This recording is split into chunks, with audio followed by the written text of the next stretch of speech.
السلام علیکم دوستوں، میرا نام ڈاکٹر ابو عبداللہ ہے اور میں دنیا کی 6 یونیورسٹیوں سے تعلیم یافتہ ہوں۔ آج ہم بات کریں گے کہ عورتیں مردوں کی طرح ایک سے زیادہ شادی کیوں نہیں کر سکتی۔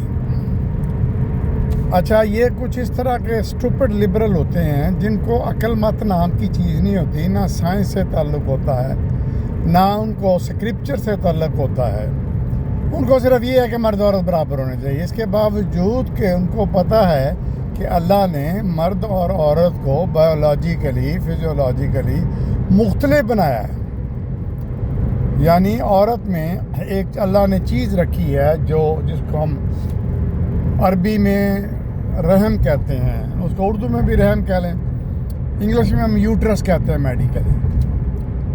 وہ مرد میں نہیں ہوتی، یعنی بچہ جو جننا ہے وہ عورت نے جننا ہے، پیدا کرنا ہے اور دودھ پلانا ہے اور اس کی حفاظت کرنی ہے، اس کو مطلب اس کی گروتھ میں، اس کو بڑے ہونے تک۔ اچھا، قرآن میں اللہ نے اجازت ضرور دی ہے کہ مرد کو 4 شادیوں تک کرنے کی۔ اس کی سگنیفیکنس کیا ہے، اس کی اہمیت کیا ہے، پھر کس دن بات کریں گے۔ لیکن یہاں پہ یہ بتانا ضروری ہے کہ اللہ نے اجازت دیا، حکم نہیں دیا۔ حکم ایک کا ہی دیا ہے کہ یہ صحیح، یہ تمہارے لیے جائز ہے کہ تم ایک ہی سے نکاح کرو، ایک ہی کا خیال رکھو، ایک ہی کے ساتھ انصاف کرو۔ لیکن بہرحال چلو اجازت ہے، اب وہ بھی بعد میں بات کریں گے کسی وقت کہ کیوں اجازت ہے 4 کی، 2 کی، 3 کی، 4 کی۔ اچھا، اب عورت جو ہوتی ہے، عورت کو ایک وقت میں صرف ایک مرد سے شادی کی اجازت ہے، 2 سے نہیں ہے، 3 سے نہیں ہے، 4 سے نہیں ہے۔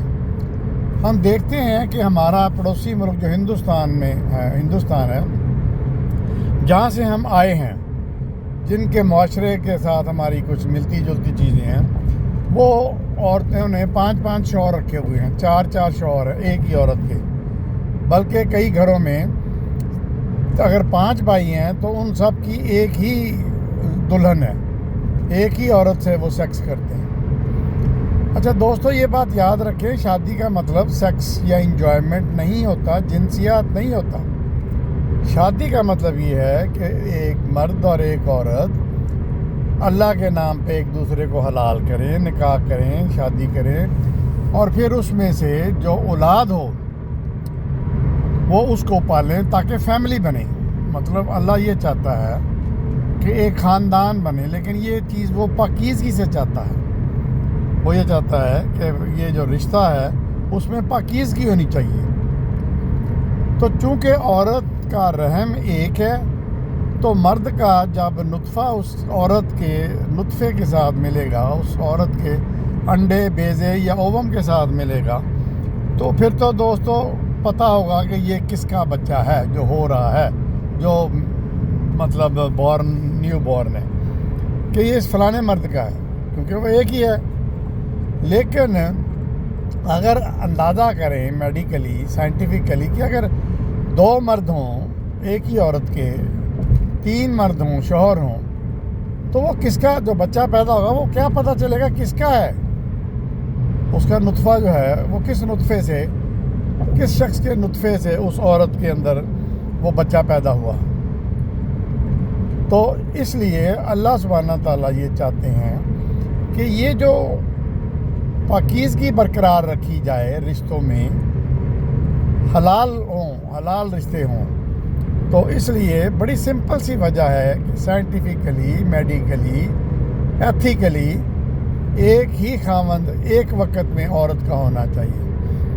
ہاں، ہم دیکھتے ہیں کہ ماڈرن عورتیں یا کوئی لبرل عورتیں یا کوئی یہ فلم اسٹاروں کی یہ وہ کیا کرتی ہیں کہ ایک سے طلاق لی، پھر وہ دوسرے من پسند سے کرتی ہیں شادی، یہ بالکل ٹھیک ہے، لیکن ایک وقت میں ایک ہی شوہر ہونا چاہیے۔ 2، 3، 4، 5 ایک عورت کے شوہر نہیں ہو سکتے دوستو۔ تو یہ تھا آج کے بارے میں وی لاگ۔